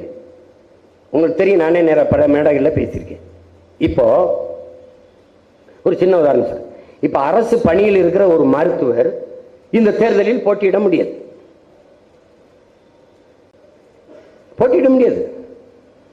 ஒரு அரசு பணியில் இருக்கிற காவலர், காவல்துறை அதிகாரி நம்ம போய் தேர்தலில் போட்டிட்டு மக்களுக்கு போட்டியிட முடியாது. ஆனால் ஒரு சட்டமன்ற உறுப்பினர் இந்த பதவியில் இருந்து கொண்டே பாராளுமன்றத்துக்கு இடம் வாங்கி போட்டிட்டார். அந்த கட்சியும் கொடுக்குது, போட்டியிடுவார். அதில் தோற்றுவிட்டால் இந்த பதவியில் தொடர்கிறார், அதில் வென்று விட்டால் இந்த பதவியை விலகுகிறார். இது எவ்வளவு கேவலமான அமைப்புன்னு பாருங்க. இவர் ஒரு பதவியில் இருக்காரு, அதை விட பெரிய இவர் பதவி ஆசைக்கு, இவர் பதவி வெறிக்கு அந்த பதவி எம்பிக்கு போயிட்டு இதை ரிசைன் பண்றார், இதை விலகுறார். இப்போ தேவையில்லாத இங்க ஒரு தேர்தல் திணிக்கப்படுது, இடைத்தேர்தல் திணிக்கப்படுது. இந்த தேர்தலுக்கு எவ்வளவு செலவாகும்? இது யாரு காசு? அப்ப ஒண்ணு செய்யலாம், 2 வழி இருக்கு. ஒண்ணு என்ன செய்யலாம்னா, தேர்தல் நடத்தியே தீர வேண்டும் என்றால், இந்த பதவியில் இருந்து இந்த பதவிக்கு ஆசைப்பட்டு போனார்ல, அப்போ உங்களால் இந்த இடைத்தேர்தல் நடத்தப்படுது, நீங்க போனதுனால நடக்குது, இதுக்கு 50 கோடி செலவாகுது, இந்த 50 கோடியை நீங்கள் கட்டணும் அப்படின்னு ஒண்ணு கொண்டு வந்தா எப்படி இருக்கும்? இதுதான் அமைப்பு மாற்றம். அப்படி இல்லைன்னா ஒண்ணு என்ன செய்யணும் தெரியுமா? இப்ப நான் ஓட்டப்பந்தயத்தில் ஒலிம்பிக்ல ஓடுறேன், இந்த பென் ஜான்சன் இருக்கான, அவர் ஊக்க மருந்து சாப்பிட்றாரு, அவர் தகுதி நீக்கம் செய்யப்பட்டுறாரு. முதலிடத்துல வந்தவர் போதை பொருள் உட்கொண்டதால, ஊக்க மருந்து சாப்பிட்டதால அவர் தகுதி நீக்கம் செய்யப்பட்டு அவர் வெளியேறுகிறார். அப்படி என்றால் 2வது இடத்துல வந்தவரே வெற்றியாளர் என்று கருதப்படுகிறார். அப்படின்னா நீ 1,30,000 வாக்கு வாங்கி வென்றிருந்த எம்எல்ஏ விலகிட்டாரு, அல்லது செத்துட்டாரு, அல்லது வேற பதவிக்கு போயிட்டாரு, ஏதோ பண்ணிட்டாருனாலும் இந்த 2வது இடத்துல வந்திருப்பான், 1,10,000 வாக்கு வாங்கியிருப்பான், 1,20,000 வாக்கு வாங்கியிருப்பான். அவனை வதித்து வாக்கு செலுத்திய மக்களுக்காக இந்த 2வதாக இருக்கிறவரே இடைக்கால 2 ஆண்டு பதவிக்கு 2 ஆண்டு காலமும் சட்டமன்ற உறுப்பினராக இருப்பார் என்று அறிவிக்கணும். இதுக்கு பேர் என்ன? அடிப்படை அமைப்பு அரசியல் மாற்றம். இதுதான். இது ஒண்ணு சொல்றேன், அதுல நிறைய கொடுத்துருக்கு, அதை வாங்கி படிச்சு பேசுங்க. இதெல்லாம் நடக்கிறதாப்பாமா? எது ஒன்றும் சாத்தியத்திலிருந்து பிறப்பதில்லை என் உடன் பிறந்தார்களே, எது ஒன்றும் சாத்தியத்திலிருந்து பிறப்பதில்லை, தேவையிலிருந்தான் பிறக்கிறது. இது தேவையா தேவையில்லையா? அதான் நம்ம எழுப்புற கேள்வி. அதெல்லாம் நீங்க கடுமையாக பாடுபடுங்கள், உழையுங்கள். அப்படி ஒவ்வொன்றுக்கும் நம்ம கேள்வி, ஒவ்வொன்றுக்கும். நீ கேஷ்லெஸ் எக்கனாமிக்ஸ் வந்துட்ட, அது மாதிரி சிம்பிள்ல செலக்ஷனுக்கு வாங்குறோம். இந்தியாவிலே நாம மட்டும்தான் கேட்கிறோம். எப்படி அமெரிக்கா போல என் முறைக்கு வா, என் நம்பர் அது இருக்கிறதுனால தானே என்ன இப்படி ஆட்டம் காட்டுற. எனக்கு 101, அவனுக்கு 501, அவனுக்கு 2001, அவனுக்கு 201, எதையோ கொடு. படிக்காதவர்கள் என்ன செய்வார்கள்? அவனை படிக்க வைக்காம என்ன புடிங்கிட்டு இருந்த? 75 ஆண்டு கால சுதந்திர இந்தியாவில் எல்லோரையும் படிக்க வைக்கிறத விட அவனுக்கு என்ன வேலை? படிக்காதவன் எப்படி நல்ல தலைவனை தேர்வு செய்யற ஆற்றல் எப்படி வரும் அவனுக்கு? அப்புறம் தேர்தல் வைக்கிற? ஏன் வைக்கிற? அதனால புழக்கத்தில் இருக்கிறதா, மக்களின் புழக்கத்தில் இருக்கிறத தான் கொடுக்க முடியும். கொடு. ஒவ்வொரு தேர்தலுக்கும் ஒவ்வொரு கட்சிக்கும் புதுசு புதுசா எப்படி? இதான் அடிப்படை அமைப்பு அரசியல் மாற்றம் நம்ம கேட்கிறது. அப்ப நீ என்ன பண்ண? ஒவ்வொருத்தரும் புதுசா கொடு. 75 ஆண்டுங்க உதயசூரியன், 70 ஆண்டு 60 ஆண்டுகளா ஆட்சி. இவர் கீழே இறங்கினார்னு வச்சுக்கிறீங்களேன். இவர் 60 ஆண்டுகள் ஆட்சி, 60 ஆண்டுகள் ஆண்டு திராவிட கட்சி 49 ஆரம்பிச்சு 67 ஆட்சிக்கு வருது. அதுக்கு முன்னாடி இருந்து இந்த சின்ன இருக்கு. அரசு நலத்திட்டமா, இலவச அரிசியா உதயசூரியன் இருக்கு. இலவச மடிக்கணினியா ரெட்டல இருக்கு. அப்போ உங்க சின்னங்களை அப்படியே கொண்டு போய் சேர்க்கிறீங்க. நாங்க என்ன செய்யறது? அதனால என்ன பண்ணு, ஏடா ஒவ்வொரு தரத்துக்கும் புதுசு புதுசா கொடுறான். அதான் சரியான ஜனநாயகம், அதான் சம வாய்ப்பு எல்லாருக்கும். அப்படி கொண்டா எப்படி? நாட்டின் தேசிய மலர் அது 1ஆப்ல இருந்து படிக்கிற தாமரைன்னு. அது எப்படி ஒரு தேர்தலில் ஒரு அரசியல் கட்சிக்கு சின்னமா கொடுத்த? எப்படி கொடுத்த? தேசிய மலர் அப்படின்னா தாமரைன்னு தெரியுது, அதை சின்னமா கொடுத்துருக்க. இப்ப நான் தேசிய விலங்குது புலி, அதை கொடுத்துரு. நான் ஸ்ட்ரைட்டா கனெக்ட் ஆயிருவேன், காட்டு காட்டு எனக்கு கொடுத்துரு. எப்படி? கேள அது நேஷனல் அனிமல், இது நேஷனல் ஃபிளவர். அதை இதுக்கு கொடுத்த? எது கொடுத்த? ஒண்ணு இதை எடுத்துரு, இல்ல எனக்கு அதை கொடுத்துரு. எப்படி? நீ அடுத்த சண்டை அதுதான். இப்ப என்ன பண்றான்? நம்ம வழக்கு நீதிமன்றத்தில் போய் வழக்கு போட்டா வழக்கை எடுத்தா தானே அப்படி இருக்குது. வழக்கு இருக்கும்போது நான் எப்படி சின்னம் கொடுக்கறது? அப்ப அந்த வழக்கை திரும்ப பெற்று ஏதாவது ஒரு சின்னத்தை கொடு. ஒன்னுத்துக்கு உதவாததை கொடுக்கறது. கடைசியா அவங்களுக்கு செருப்பை வச்சுதான் கெஜ்ரிவால் விளக்க மாதிரி நம்ம செருப்பு. என்ன பண்ணு? ஒரு இதா இருக்கு பாருங்க. செருப்பு கொடுத்தாலும் செருப்பு, இதில் கட்டாயமாக வாக்கு செலுத்த வேண்டியது நம்ம ஒருவருடைய பொறுப்பு அப்படின்னு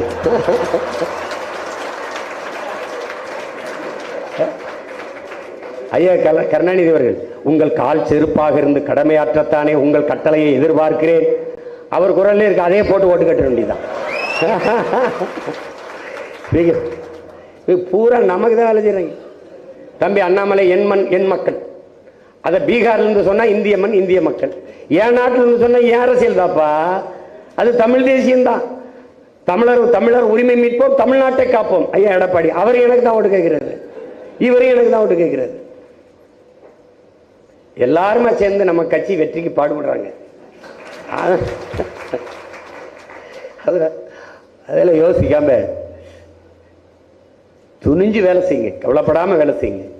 கட்சி பிள்ளைகள் பொறுப்பை உணர்ந்து இந்த 20 நாள் அரும்பாடாற்றிருங்க, விட்டுறாதீங்க. ஒன்னு நீங்க புரிஞ்சுக்கிறீங்க, தமிழ் தேசிய அரசியல் வளர்ந்துடக்கூடாது, நம்ம வென்றக்கூடாதுங்கிறத எல்லாரும் எதிர்பார்த்து வேலை செய்யறான். நம்மளை வீழ்த்திடணும். இந்த வாட்டி இவனை மேல ஏற விட்டா தடுக்க முடியாதுன்னு அவன் முடிவு பண்ணிட்டு நமக்கு எதிராக வேலை செய்யறாங்க. ஒரு இந்திய கட்சி இந்த மண்ணில் வளருகிறது என்று வந்துருச்சுன்னா இனி தமிழ் தேசிய அரசியல் வளராது, மலராது. அப்ப எப்படிப்பட்ட இக்கட்ல நீ நிக்கிற? அதனால என்ன விலை கொடுத்தும் என்ன பாடுபட்டும் இந்த நிலத்தில் திராவிடம் இல்லை, இந்தியம் இல்லை, தமிழ் தேசிய அரசியல் தான் நீங்க வெறி கொண்டு வேலை செய்யணும். வெறி. பள்ளிமாபா சொல்றாருல, தமிழர்களே இனப்பற்று கொள்ளாதீர்கள், இன உணர்வு கொள்ளாதீர்கள், இன வெறி கொள்ளுங்கள், இல்லை என்றால் நீங்கள் ஆளப்படுவீர்கள், ஒருபோதும் ஆள மாட்டீர்கள். நீங்க ஆளணும்னா வெறி கொண்டு வேலை செய்யும். அவன் சொல்லுவான் இனவே, ஆமா ஆமா, நான் யார் என்று சொல்வதே இனவெறின திரும்ப திரும்ப சொல்லு. நான் தமிழன் சொல்லு. ஆமா நீ இனவெறி. ஆமா நான் தமிழன். அது என் அடையாளம், எது என் முகம், என் முகவரி. அத பெருமையா சொல்லு, பெருமையா சொல்லு. நாம் செய்வது இன உரிமை அரசியல். நம்மை இனவெறி என்று பார்ப்பவன் தான் இனவெறியன். அவன் ஏதோ ஒரு இனத்துக்கு வெறியன். சமரசம் இல்லாம சண்டை செய்யுங்க. நம்மளால முடியாதா? தமிழ்நாட்டில் 3வது பெரிய கட்சி நம்ம தான். 7 விழுக்காடு, பல கோடி, பல 100 கோடிகள், 500 கோடி, 1000 கோடின்னு பேரம் பேசி வாங்கிட்டு 10 சீட்டு 15 சீட்டுன்னு வாங்கி போக முடியாதா? போகலாம். அதுக்கப்புறம் நாளை பிறக்கிற தலைமுறை நம் புதைகுழி தேடி வந்து காரி துப்பு. எல்லாரும் பேசினதான் இவனும் பேசினான்.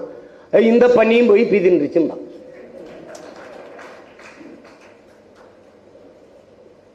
நாம தோற்று போனோம்னு நினைக்கிறான், தோற்று போறோம்னு நினைக்கிறான். கற்றுக்கொண்டிருக்கிறோம். நாங்கள் வளர்ந்து கொண்டிருக்கிறோம், முன்னேறி கொண்டிருக்கிறோம். ஒரே நாள்ல எந்த புரட்சி வென்றிருக்கு? ஒரு கத்தரிக்காய் தக்காளியை பறிக்கணும்னா கூட அதுக்கு பூத்து காய்க்கிற வரை காத்திருக்க வேண்டியது இருக்குல்ல. இது அப்படியா? எங்களுக்கு என்ன இருந்தது? நமக்கு என்ன இருக்குது? ஒரு ஊடகம் நமக்கு பேசுமா? நாம் தமிழர் கட்சி போட்டியிடுது, 4 முனை போட்டி என்று சொல்ல இந்த ஊடகங்கள் தயாரா இருக்கா? இதுவரைக்கும் நம்ம மற்றவர்கள் தானே இருக்கோம். அதர்ஸ். திமுக 51 விழுக்காடு போடுறாங்களா மக்கள்? ஏன் போடுறாங்கன்னு சொல்லியிருக்காங்க. திமுகவுக்கு இதனால் நாங்க போடுறோம், அந்த கருத்து இருக்கா? இல்லை. 17 விழுக்காடு அதிமுகவுக்கு போடுறாங்க, அது 4 இடம் வெல்லுது. 13 விழுக்காடு பிஜேபிக்கு போடுறாங்க, அது 5 இடம் வெல்லுது. 1 2 எப்படி இருக்கு பாருங்க, கணிப்பு, கருத்து கணிப்பு. 19 விழுக்காடு மற்றவைக்கு போடுறாங்க. மற்றவை யார் இருக்கா? மற்றவை எந்த கட்சி? அதை சொல்ல முடியாது, நாக்கு சுலிக்கிறோம். அப்ப என்ன தெரியுது? நாம் தமிழர் கட்சிக்கு 19 விழுக்காடு ஓட்டு போடுவதா மக்கள் சொல்றாங்க அப்படின்னு சொல்றதுக்கு ஒரு நடுக்கம், ஒரு பயம், ஒரு தயக்கம் இருக்குல்ல. அது கடைசி வரை உனக்கு இருக்கு. உன் பேரை உச்சரிக்க பயப்படணும்டா அவன் எதிரின்றான்ல. உன் பேரை கேட்டால் அவன் ஈர கூட நடுங்கணும்டாங்கிறான். நடுங்குது இல்ல, நடுங்குறீல. நீ என்னைய ஓட்டுமே செய்ய முடியல. நீ எனக்கு இடி ரெய்டும் போட முடியல, ஐடி ரெய்டும் போட முடியல, என்ஐ ரெய்டு போட்ட. என்ன பண்ணிட்ட? என்ன பண்ணிட்ட நீ?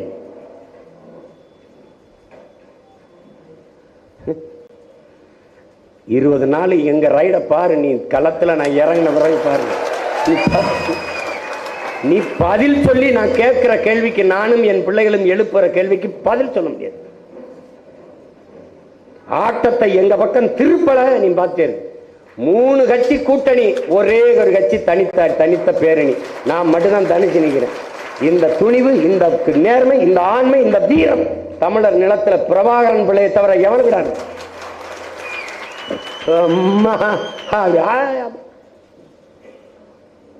26 தம்பி முதலமைச்சர். பேசுங்க. 26 முதலமைச்சர். அது நீ என்னை விட்டுட்டா நானே ஆயிருவேன். நீ உங்கூட வந்தா என்னைக்கு ஆயிருது? உனக்கு முறவாசல் தான் செய்ய முடியும், முதலமைச்சர் ஆக முடியாது. இந்த காதல ஒரு 10 லிட்டர் தேனு, இந்த காதல இந்த குலோப் ஜாமின், அது ஐஸ்கிரீமு, எல்லாம் லிட்டர் கணக்காக வச்சு ஏற்றுறது. காலையில் என்ன ரைடு, அங்கே கூட்டணி பேச்சு. காலையில் இந்த சின்னங்கட்டை அவனுக்கு கொடுக்குறது, அந்த சின்னங்கட்டை இவனுக்கு கொடுக்குறது, அப்புறம் கூட்டணி பேசுறது. நானும் படிக்க வச்ச வாத்தியார்ட்ட கூட இப்படி கை கட்டி உட்கார்ந்ததில்லை. சரிப்பா சரிப்பா. அப்புறம் சின்னத்தை கொடுத்துருந்தா இந்நேரம் களத்தில் இறங்கி பாதி தொகுதி சுற்றிருப்பான் சீமா. அதனால நீ எடுத்து வச்சுக்கிட்டு பண்ற. அது ஒன்றும் இல்லை. எங்கள் பிள்ளைகளுக்கு அந்த ஆற்றல் இருக்கு. அதுவும் தகவல் தொழில்நுட்ப பிரிவுக்கு அந்த ஆற்றல் இருக்கு. ஒரு நொடியில் கொண்டு சேர்ப்பாங்க. நீ கூலிக்கு வேலை செய்யறவன், என் பிள்ளை எல்லாம் கொள்கைக்கு வேலை செய்யறவன். எல்லா நாட்டு இராணுவத்திலையும் சம்பளத்துக்கு சண்டை போடுவான். என் தலைவன் இராணுவத்தில் சத்தியத்துக்கு சண்டை போட்டவன், லட்சியத்துக்கு சண்டை போட்டவன். அவன் பிள்ளைகள் நாங்கள். இதெல்லாம் தைரியமா நின்று நீங்க வேலை செய்யுங்க, நம்பிக்கையோடு வேலை செய்யுங்க. உங்களெல்லாம் எதுக்கு இந்த இதெல்லாம் புதுசாக இருக்குது. சில பேர் நீங்கள் புதுசு, காளியம்மாலாம் ஒரு தேர்தலை எதிர்கொண்டுட்டாங்க. சில பேர் இதுக்கு முன்னாடி எதிர்கொண்டுருக்குறாங்க. என் தம்பி கார்த்திகெல்லாம் முன்னாடி எதிர்கொண்டுருக்காங்க. தம்பி களஞ்சியம்லாம் பல முறை அரசியல் களத்தில் இருந்தாலும் தேர்தல் களத்தில் புதுசு ஒன்றும் கிடையாது. பெரியார் சொல்கிறார்ல, முதலாக ஜெயிலுக்கு போகும்போது கொஞ்சம் கூச்சமாக இருக்கும்டா, 2-3 தடவை போயிட்டீங்கன்னா அப்புறம் உதுத்து போயிரும்டா அப்படின்னு. அது மாதிரி இது போகும்போது 6ஆம் வகுப்புலேருந்து 7ஆம் வகுப்பு போகும்போது என்ன உங்களுக்கு ஒரு சின்ன ஒரு தயக்கம் இருக்கும் பாருங்க, அவ்வளோதான். அங்கே 4 நண்பங்க கிடைச்சிட்டாங்க, ஆசிரியர்லாம் நல்லா பேசிட்டாங்கன்னா அப்புறம் ஜாலி. அது மாதிரி தான் இது. போய் அந்த பாவப்பட்ட மக்களை பாருங்க, அவனை பாருங்க, அவனை அப்படியே விட்டு எப்படி போவீங்க? அவனுக்கு வேலை செய்யணும். அவன் கூட பிறந்துட்டே, நீ அவனை விட்டு போக முடியாது. நீ அவனுக்கு தெரியாது, நீ தான் சொல்லிக் கொடுக்கணும். 75 வயசு பெரியவர்கள், 80 வயசு பெரியவர்கள் நான் பேசிட்டதுக்கு அப்புறம் நீ பேசினதுக்கு பிறகுதாப்பா நாங்கெல்லாம் தமிழர்கள்னே தெரிய வருதுன்ற. அப்படி உண்மையிலே சொல்ற. அப்படி ஒரு பெரியவர் சொல்றாரு, நான் தம்பி படம் எடுத்தேன், அந்த படத்துக்கு எனக்கு பாராட்டு கூட்டம், அதுல பேசும்போது நான் இதுவரை படமே பார்த்ததில்லை. அவருக்கு 80 வயசு இருக்கும், படமே பார்த்தது இல்லையா? உனக்காக போய் உன் படத்தை பார்த்தேன்ற. அப்படி எப்படி விளங்கு நாடு? சினிமாவை நீ நிராகரிச்ச, அதை சாக்கடைன்னு அதுல உருண்ட பண்ணி நாயெல்லாம் நாடாண்டு போயிடுச்சு, நீ தெருவில் நின்றுக்கிட்டு இருக்க. இதான் நடந்தது. இதானே சொல்லிக் கொடுக்க ஆள். என் தலைவன் வந்தான். திரைக்கலை ஒவ்வொரு தேசிய இனங்களின் அழகிய கலை வடிவம், அழகிய கலை முகம்னா அது அறிவியலின் அழகான குழந்தையினர். அதுவும் ராணுவத்தில் பேச்சும் திரைக்கலையும் வலிமை மிக்க படை பிரிவுகள். அந்த பார்வை இந்த இனத்தில் எவனுக்கும் இல்லை. அதனால என் அன்பு தம்பி தங்கைகள், என் அருமை உடன் பிறந்தார்கள், நாளைக்கு இங்க இருப்பீங்க, நாளை மறுநாள் வேட்பாளர் அறிமுகம். இந்த பேச்சை கேட்கிற என் இன சொந்தங்கள் எல்லோரும், நாம் தமிழர் பிள்ளைகள் எல்லோரும் வேட்பாளர் அறிமுக கூட்டத்திற்கு பேரெழுச்சியாக வர வேண்டும் என்று உங்கள் அனைவரையும் நான் அன்போடு கேட்டுக்கொள்கிறேன். நம்ம பிள்ளைகளுக்கு கட்டுத்தொகை போடும்போது ஒவ்வொரு இடத்திலையும் நம்மளை வீழ்த்துவதற்கு எதிரிகள், துரோகிகள் எல்லாரும் சூழ்ந்திருக்கிறார்கள். அதைத்தான் நம்ம ஐயா பாரதி செல்வன் ஒரு கூட குறிப்பிட்டார்கள் பாருங்க. நாற்பக்கமும் பகைவர்கள் நமக்கு. அதுல இந்த கட்டுத்தொகை செலுத்துவதில் மிக கவனமா செலுத்தணும். அதுக்கு தான் ஐயா நீதிபதி அவர்களை வச்சு ஒரு முறை எல்லாம் பல வழக்கறிஞர்கள் பார்க்குறாங்க, அதுக்கு மேலே அவரை வச்சு சரி பார்க்கறது. ஏன்னா நீங்கள் பார்த்தீங்க, இங்கே புள்ளி வைக்கல, கமா வைக்கலைன்னு நிராகரிப்பான். அவன் காலி பண்ண முடிவு பண்ணிட்டு அப்புறம் என்ன நம்மளை செய்ய வேண்டியதானே. அதனால நீங்கள் ரொம்ப கவனமாக இருங்க, ரொம்ப கவனமாக இருங்க. ஒரு மனுவுக்கு 3 மனு போடுங்க, சரிபார்த்து செலுத்துங்க. மாற்று வேட்பாளர் செலுத்துறது 4 மனு போட்டுங்க. எதையுமே எந்த வழியிலையும் நிராகரி. நீங்க 40 வேட்பு மனு ஏற்கப்பட்டது என்ற செய்தியை கொடுத்தாலே நீங்க பாதிக்கு மேல் வந்துட்டீங்க.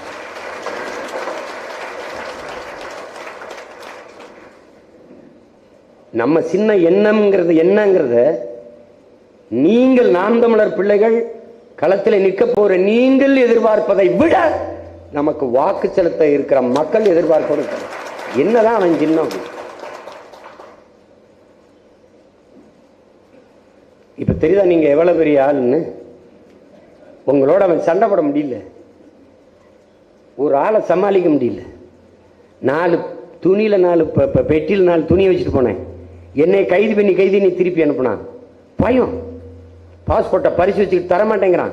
உலக நாடுகளில் போய் தமிழ் மக்கள்கிட்ட பேசிட்டா தமிழ் மக்கள் எழுச்சி வருவார்கள், அவன் பின்னாடி திரண்டு வருவார்கள். அச்சம்.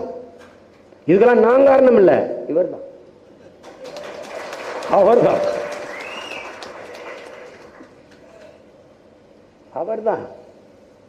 நாம் எடுத்து வைக்கிற அரசியலின் ஆணி வேரும் அடிமரமும் கிளையும் இலையும் எல்லாமே அவர்தான். என்ன அவர் கருவி ஏந்தி செஞ்சாரு, நம்ம கருத்தியலை ஏந்தி செய்கிறோம். அவர் ஆயுதம் ஏந்தினார், நம்ம அறிவாயுதம் ஏந்திரம். அவர் சீருடை அணிந்து துப்பாக்கி வச்சிருந்தார், அது 2 நம்ம இடத்துல இல்லை. ஆனால் நாமும் நம் மக்களுக்கான ராணுவம் தான். நாம் தமிழ் தேசிய அரசியலின் குரல்களாக, வலிமை மிக்க குரல்களாக, எழுச்சி மிகுந்த குரல்களாக 40 குரல்களை தயார் செய்கிறோம். அதில் சரிபாதி பெண்களுக்கு, சரிபாதி ஆண்களுக்கு. எந்த வேட்பாளரும் சற்று தகுதி குறைவானவர் என்ற எண்ணம் எவருக்கும் வேண்டியதில்லை. நம்ம பிள்ளைகள் பேசும்போது, களத்திலே பேசும்போது உங்களுக்கு தெரியும், தர்க்கத்திலே விவாதங்களை பங்கேற்கும் போது தெரியும் எவ்வளவு ஆளுமையான பிள்ளைகள் நம் பிள்ளைகள் என்பதை நீங்கள் அறிவீர்கள். அதனால நம்பிக்கையோடு களத்தில் நில்லுங்கள்.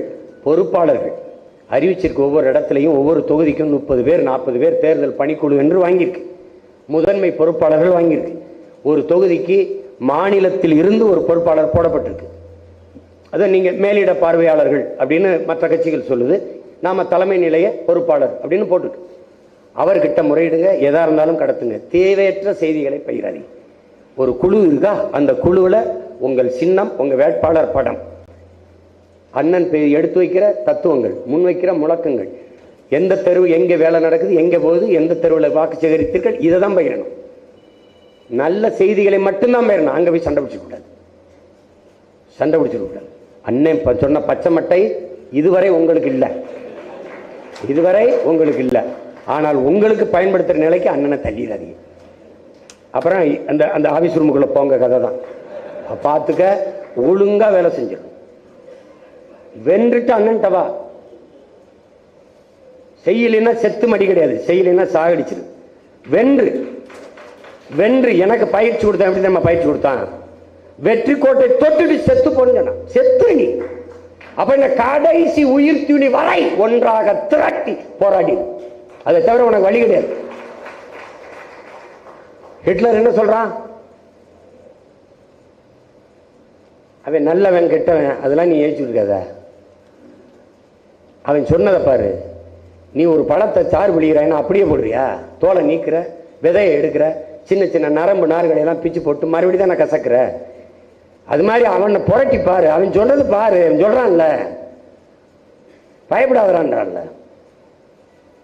நீ வென்றுட்டா காரணம் சொல்ல தேவையில்லைங்கிறான். ஆனா தோற்றுட்டா காரணம் சொல்ல நீ இருக்கக்கூடாதுங்கிறான். அதுதான் உங்களுக்கு சொல்றேன். வென்றுக்கு வென்றுங்க. எல்லாரையும் பின்னுக்கு தள்ளுங்க, அடிங்க, எதிரிய நெத்திக்கு நெத்தி பாருங்க. குனிஞ்சிராத, குள்ளமாயிருங்க. நீ எப்பவும் நீ முடி பண்ற பாரு, பிக்ஸ் பண்ற பாரு. எதிரி பெரிய ஆளா இருக்கணும், அப்பதான் நீ வளருவ. திமுக 60 ஆண்டா பாத்துக்கிறோம். பிஜேபி இந்தியாவே இல்லதா பாத்துருவோம், பாத்துருவோம். அவ்வளவுதானே. நம்மகிட்ட இழக்கிறதுக்கு ஒன்றுமில்லை, ஆனால் அடைகிறதுக்கு புரட்சிகரமான ஒரு தேசம் இருக்கு. புதிய ஒரு தேசம் இருக்கு. பசி, பஞ்சம், ஊழல், லஞ்சம், கொலை, கொள்ளை, சாதிய இழிவு, தீண்டாமை, அடக்குமுறை, ஒடுக்குமுறை, மதுமத போதை, பெண்ணி அடிமைத்தனம், இது எதுவும் இல்லாத புதிய ஒரு தேசம் படைக்க நாம் களத்திலே நிற்கிறோம் என்பதை கவனத்தில் வைத்துக் கொள்ளுங்கள். அதனால்தான் இதை சொல்கிறோம். புதிய ஒரு தேசம் படைப்போம், மக்கள் புரட்சியால் புதிய ஒரு தேசம் செய்வோம், மக்கள் புரட்சியால் அதை உறுதி செய்வோம்ங்கிற முழக்கத்தை முன்வைக்கிறோம். நம் வலிமை நம் மக்கள் தான். ஏன்? நம் மக்களிடமிருந்து மக்களுக்காக வந்தவர்கள். மக்களை நம்பி நில்லுங்கள், மக்கள் நம்ப நில்லுங்கள். நாம் உறுதியாக வெல்லலாம், கவலையே விடாது. சின்ன என்ன, ஏதோ ஒரு சின்ன குண்டூசி, சிலட்டு குச்சி, பேனா, பென்சில், ஏதோ ஒன்று.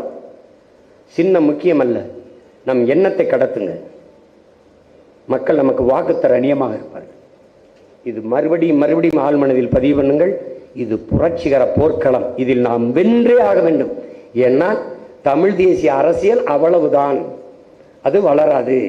இங்கு இந்திய மதவாத மத அரசியல், இந்து மத அரசியல், இந்த அரசியல் இதுதான் வாழும், வெல்லும், வளரும் என்று கட்டமைத்து விட்டால் அதுக்கப்புறம் நீ இன்னும் ஒரு தலைமுறையில் நம்ம மாதிரி எந்திரிச்சு நின்று போராடுறதுக்கு நம்ம பிள்ளைகள் தயாரா இல்லை. இப்பவே பயப்படுறான், இப்பவே பயப்படுறான்.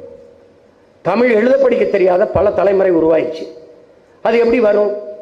தமிழ் தமிழ் இருக்கணும், தமிழனா இருக்கணும். அப்பதான் அவனுக்கென்று ஒரு தேசிய உணர்வு வரும், அவனுக்கென்று அந்த இனத்திற்கென்று உரிமை, விடுதலை, அதெல்லாம் அவனுக்கு கனவு வரும். தமிழே தெரியலன்னா அவன் எப்படி வருவான்? அப்ப பேராபத்தில் நின்று கொண்டிருக்கிறாய்.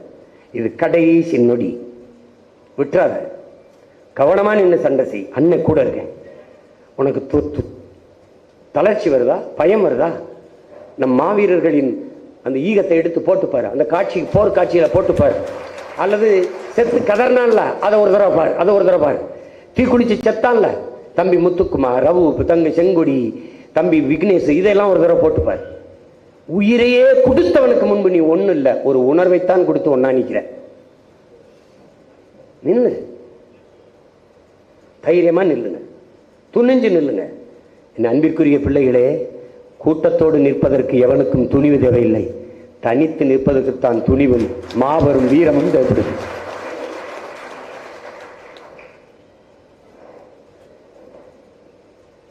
துணிந்து நில்லுங்க. அண்ணன் உங்க கூட இருக்க. போய் ஓய்வு எடுத்துட்டு மதியம் வந்து படப்பிடிப்பு, பயந்துடாதீங்க. இந்த கும்பிட்டு அந்த முறையை ஒழிச்சிருங்க. தலைவர் சொன்ன மாதிரி ஐரோப்பியன் மாதிரி ஸ்டைலா நில்லுங்க, நில்லுங்க, நம்ம நில்லுங்க. நான் சொல்றத பேசுங்க, பேசுங்க. நீங்க ஒவ்வொரு அப்படி எடுப்போம். ஒன்றும் இல்லை, பெரிய நடிக்க வைக்க போறாரு அண்ணன்னு, செய்யுங்க, சும்மா செய்யுங்க, அவ்வளோதான். எடுப்போம். நமக்கு தொலைக்காட்சியில் போட காசு இருந்தா போடுவோம், இல்லைன்னா நமக்கு இருக்கவே இருக்கு தகவல் தொழில்நுட்ப பிரிவு, நம்ம வலையொலியில கடத்துவோம். இப்ப நான் பாருங்க, ஆசிரியர் பேராசிரியரை நீத்திருக்கேன், நான் பேராசிரியர். அவங்க சொல்றாங்க அரசியல் அதை கற்பிக்காத கல்வி கல்வியே இல்லை, அரசியலை தாண்டி ஆகச்சிறந்த கல்வி ஒன்றும் இல்லை, கற்போம் கற்பிப்போம். இது மாற்றத்திற்கான எளிய மக்களின் புரட்சி. பேச முடியாதா? 16 மருத்துவர்கள் போட்டியிடுகிறார்கள். அப்படி டெத்தாஸ்கோப் கோட்டோடு வந்து நான் மருத்துவர் மனோஜ் அல்லது மருத்துவர் கௌசிக் பாண்டியன் மருத்துவர், இப்படி ஒரு பேரை சொல்ல வேண்டியதா? சொல்லிட்டு என்ன, இதுவரை நாங்கள் செய்தது தேக நலனுக்கான மருத்துவம், இப்போது செய்ய வந்திருப்பது தேச நலனுக்கான மருத்துவம். அடிப்படை அமைப்பு அரசியல் மாற்றம், இது மாற்றத்திற்கான எளிய மக்களின் புரட்சி. எங்களுக்கு வாக்களியுங்கள், வருங்கால தலைமுறைக்கு வாழ்வழியுங்கள். இன்னொரு டாக்டர், மருத்துவம் ஒரு மகத்தான சேவை, அது என் மக்களுக்கு தேவை. சரியான சமமான தரமான மருத்துவம் எல்லோருக்கும் கிடைக்க எங்களுக்கு வாக்களியுங்கள். இதைதான் இப்ப எடுக்க போறோம். எல்லாம் டைரக்டர் கேமரா எல்லாம் காத்திருக்கு. நீங்க போங்க, சாப்பிட்டு போய் இருங்க. நான் இந்த அண்ணன் ஒரு சந்திப்பிற்கு முடிச்சுட்டு வரேன். நாளைக்கு பூரா என்னோட தான் இருக்கணும். நான் சொல்றதா பேசி நடிங்க, அப்படி போடுவோம். இவங்க செய்யற அரசியலை மறந்துருங்க, அதை அழிச்சிருங்க. நம்ம ரூட்டே தனி, வார்டு போனீங்க. என்ன பேசுறதுன்னு உனக்கு குழப்பமா இருக்கா? என்ன பேசுறதுன்னு 2023 ஆரம்பிச்சு முத கன்னியாகுமரியில் அண்ணன் பேச ஆரம்பிப்பேன். நீ தூத்துக்குடியில் பேசாத, அதான் இங்க இதுல பேசு, கடலூர்ல பேசு. அவ்வளவுதான், பேசிக்கிட்டே இருக்க வேண்டியது. அண்ணன் உனக்கு என்ன கெட்டு போச்சு? நீ புதுசா மெட்டீரியல்லாம் தேடாத, அவங்க எடுத்து தருவாங்க. ஒரு சுவர்ல எழுதியிருக்கப்பா, உதயசூரியன் சின்னம் போட்டு இருந்தா ராத்திரி புறம் தங்கச்சியில் கடத்தி விட்டேன். என்ன எழுதிருக்கு தெரியுமில? 110 ரூபாய்க்கு குவார்டர் கிடைக்க ஏற்பாடு செய்த ஒரே கட்சி, ஒரே சின்னம் உதயசூரியன். சிரிக்கிறீங்க, இதெல்லாம் விட சீரியஸா அவங்க நம்ப முடியுது. அண்ணே அண்ணே அண்ணே என்னண்ணே அண்ணே என்னண்ணே ஒன்றும் கண்டுக்காம இருக்க? ஏப்பா அண்ணே இங்கே பாருண்ணே, ஒரு பொட்டலம் கஞ்சா 1000 ரூபாய்க்கு விற்றுக்கிட்டு இருந்துச்சுண்ணே, இப்போ 9000 ரூபாய்ண்ணே. எங்கள் நிலைமை நினச்சி பாருங்க, நாங்களாம் எங்கேயே போவோம்ன்றாங்க. அதுக்கு என்னப்பா செய்யணும்? இதுக்கு ஒரு குரல் கொடுத்துருண்ணே. அண்ணே நீ பேசினா தானே பயந்துட்டு குறைப்பாங்க. டே கஞ்சாவுக்கு இல்லாமடா நான் பேசணும். அது எனக்கு வந்து தனியாக இருக்கும்போது இப்படி பிச்சு இல்லை, எங்கே போய் முட்டிட்டு ஆகுறது நம்ம இவங்களை வச்சுக்கிட்டு? சொல்லு. அதில் சின்ன பசங்கள்லாம் வந்து பாலிடிக்ஸ் ஓகே தான், அவருக்கு நிறைய ஃபேன் ஃபாலோவர்ஸ்லாம் இருக்காங்க, பாலிடிக்ஸ்லாம் ஓகே தான், ஆனால் நான் நடிக்கிறது இல்லைன்னு நிப்பாட்டுறேன்னா ரொம்ப கஷ்டமாக இருக்குது அப்படின்னு. டேய் நான் பார்த்து இவனுக்கெல்லாம் தான் நம்ம போராடிட்டு இருக்க மாட்டா, எப்படி இருக்கும் பாருங்க, கொடுமை தான்.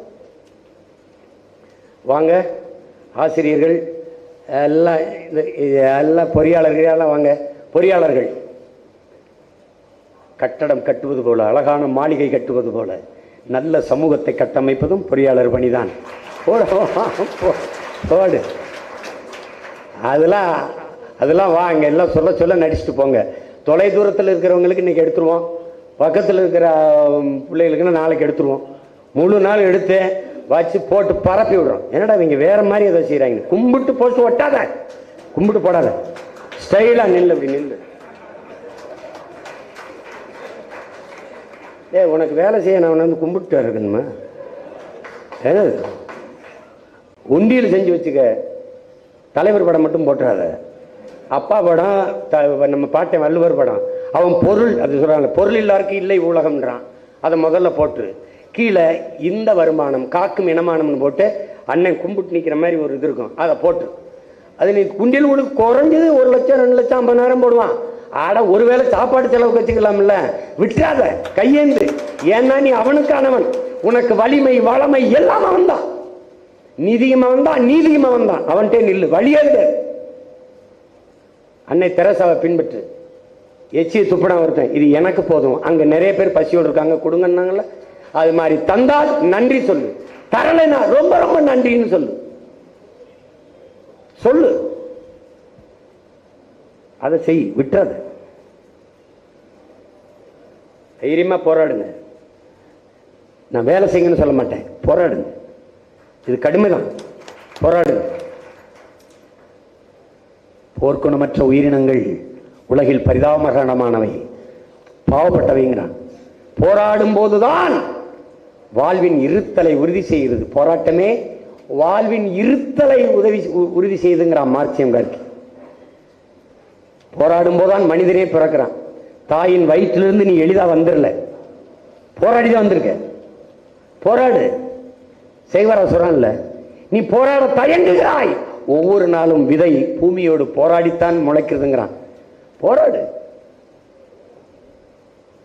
அதனால மற்ற இனங்களுக்கு வாழ்க்கையில் எப்போதாவது போராட்டம், நமக்கு வாழ்க்கையே போராட்டமா மாறி நிற்குது, போராட்டமே வாழ்க்கையா மாறி நிற்குது. விட்டுற. இது கடைசி வாய்ப்பு தமிழ் தேசிய மக்களுக்கு. நம்மளை ஆதரிக்கிறவன் ஆதரிக்காதவன் எதிர்க்கிறவன் ஏற்கிறவன் எல்லாருக்குமா சேர்த்து களத்தில் நில்லு. நான் உங்க 40 பேரையும் இந்த தமிழ் தேசிய அரசியலின் தூதுவராக இந்த களத்துக்கு அனுப்புறேன். விட்டுறாதீங்க, விட்டுறாதீங்க. அண்ணனால முடிஞ்ச வர எல்லா தொகுதிக்கும் வந்து கடுமையா உழைக்க நான் பார்க்கிறேன். அதுக்கப்புறம் பேச்சாளர் இருக்காங்க, நம்ம பிள்ளைகள் கூப்பிட்டுக்குதுங்க. பகுதி பகுதியா பிரிச்சு, காளியம்மாலா தீவிரம் எடுக்கிறதுக்கு முன்னாடி தங்கச்சி கார்த்திகாவுக்கு ஒரு கார்த்திகாவா இங்க, ஹிமாயினா அங்க, கொஞ்சம் பேசிக்கிறங்க. கடைசியா வேக எடுக்கும்போது உங்க தொகுதியிலே நின்றுங்க. மாறி மாறி போய் பேசுங்க. பேச்சாளர்களை பிரிச்சுக்கிறங்க. மொத்த தமிழ்நாடு எல்லாரும் சுத்தணும்னு நினைக்காதீங்க, அது கடினம். அப்ப நீங்க என்ன பண்ணுங்க, ஒரு 10 தொகுதியை பிரிச்சுக்கிறங்க. இந்த 10 தொகுதியை நான் அடைச்சு வேலை செய்யறேன். தூர்வன் ஒரு பக்கம், துறை ஒரு பக்கம், செய்சீலம் ஒரு பக்கம், எல்லாம் நம்ம பிள்ளைகள் எல்லாம் பிரிச்சு பிரிச்சு விட்டுறாதீங்க. எல்லாரும் பேசுங்க. நம் இனத்தின் விடுதலைக்காக வழியே கிடையாது. இது எனக்கானதில்லை, உங்களுக்கானதில்லை, நமக்கானது. நாம் பிறந்த பெருமை மிக்க தமிழர் என்கிற இனத்திற்கான. அதனால உங்களை நம்பி, உங்கள் அசாத்திய ஆற்றலை நம்பி இந்த வரலாற்று பெரும்பணியை உங்கள் உடன் பிறந்தவன் உங்களிடத்திலே ஒப்படைக்கிறேன். புரட்சி எப்போதும் வெல்லும். நாளை நமது வெற்றி அதை சொல்லும். இனம் ஒன்றாவோம், இலக்கை வென்றாவோம். நம் இலக்கு ஒன்றுதான், நமது இனத்தின் விடுதலை. தமிழ்த்தாய் வாழ்க, தலைவர் பிரபாகரன் வாழ்க. நாம் தமிழர்.